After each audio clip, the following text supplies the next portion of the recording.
Assalamu alaikum students. I am your English teacher, Miss Vadar. Today we are going to start our third unit and the title of the unit is The Schoolboy. It is a poem and this is your video number 4. Okay. First I am going to read you the introduction and then we will start with the reading of the poem. So let's see. Read the following poem by William Blake, a famous English poet and artist. Blake belonged to a middle class family and never went to school. He was known for his radical views on religion, society, and other matters. This poem is from his songs of innocence and of experience. Okay, now let's see. First, here he has described about the poet, and the name of the poet is William Blake. Okay, he is saying here that he never went to school, and in spite of that, he was a very famous poet, and he wrote many writings over there. So let's see what we are going to read over here. Let's start the poem. I love to rise in a summer morn when the birds sing on every tree. The distant huntsman winds his horn and the skylark sings with me. Oh, what sweet company! But to go to school in a summer morn, oh, it drives all joy away. Under a cruel eye, outworn, the little ones spend the day in sighing and dismay. And then at times I drooping sit and spend many an anxious hour. Nor in my book can I take delight, nor sit in learning's war. Worn through the worn through with the dreary shower, how can the bird that is born for joy sit in a cage and sing? How can a child when fears annoy but droop his tender wing and forget his youthful spring? O father and mother, if birds are nipped and blossoms blown away, and if the tender plants are stripped of their joy in the springing day, by sorrow and care's dismay, how shall the summer arise in joy, or the summer fruits appear? Or how shall we gather what griefs destroy, or bless the mellowing year, when the blast of winter appear? Now, over here in the first stanza of the poem, the poet is telling us about how does a bird who is free to live, who is free to sing when on trees or in the air, how does it enjoys? Now, over here in the first stanza of the poem, he is in a good mood. Who? The poet is in a very good mood and he is describing the enjoyment and the nature also, and is also telling us about the freedom and the joy of a bird who is singing when it is on a tree.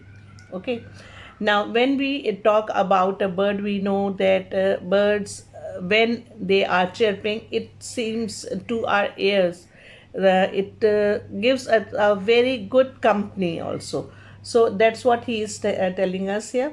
And in the second stanza, the poet is telling us about, now it is going to be very contrast to the first stanza. He is telling us about the boy who is sent to school. And why are you sent to school? You are sent to school to get education, to get educated, but there you are bound to some activities. You are not free as a bird. So he is comparing the bird, the freedom of the bird, with the boy who is sent to school, and where the boy is not having too much of his likings नहीं हो रही हैं, और वो मतलब उसको काम मखसूस करने होते हैं, and he has to listen and obey. Okay, Whereas the bird on a tree, if it wants to sing, it is going to keep the singing, and if it doesn't, so it might stop. Whereas a boy in the school, he can't do what he wants to, as long as he is in those boundaries. Okay. Now after that, the poet is also telling ke bhai, a boy in school is restricted. Okay. And he is not having the freedom as compared to that of a skylark or any other bird over there.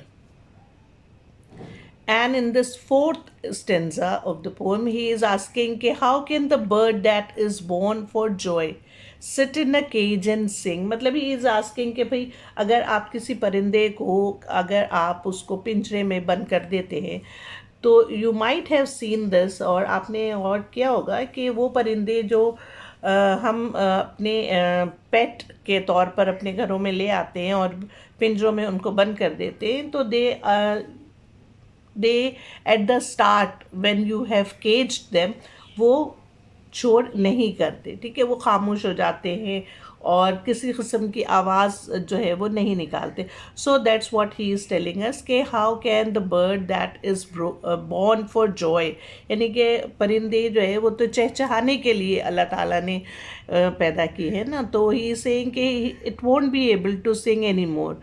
So now he is next, what he is comparing? He is comparing the boy at the school. He is saying, कि how can a boy when fierce annoy, but droops his tender wing and forget his youthful spring. So when you are in school, you are also experiencing this thing that might be कि आपका दिल चाहता हो कि नहीं, मैं class से उठ के बाहर चला जाऊं, और आप नहीं जा सकते. क्यों? क्योंकि you have to obey the rules over there. ठीक है ना. So over there and the next stanza he is saying कि O father and mother, if birds are nipped and blossoms blown away, and if the tender plants are stripped of the joy in the springing day by sorrow and cares dismay. तो फिर ये बता रहा है poet हमको शायद कि भाई, अगर हम किसी ऐसे प्लांट में जिसमें आप देखें कलियां हैं, ठीक है ना, birds BUDS birds I am talking about over here. So ये सेइंग कि if a bird is stripped, या अगर आप कली को तोड़ लेते हैं, तो मज़ीद वो जो है वो it can't become a flower. Okay. And it won't give you the fragrance which it can when it is going to become a full flower being on the plant over there. तो इसी तरह once you are you are in a school, so you have to do, okay, you have to obey and you have to be as per your directions. And in the last stanza he is saying that how shall the summer arise in joy, or the summer fruits appear, or how shall we gather what griefs destroy, or bless the mellowing year when the blast of winter appear. यानी कि जब सर्दी आती है तो आपने देखा होगा कि there are some changes coming around you. So he is saying that once you get older, once you have lost your youth, it won't be able to come back to you, and you won't be able to enjoy what you can at the time of your childhood over here. So that is what the main thing is, कि भाई आप once the time has gone, it won't come back. ठीक है, तो you have to either enjoy, and you can do this also, कि आप enjoy भी करें और आप अपनी दूसरी जो आपकी रिस्पॉन्सिबिलिटीज़ हैं उसको भी आप पूरा करें.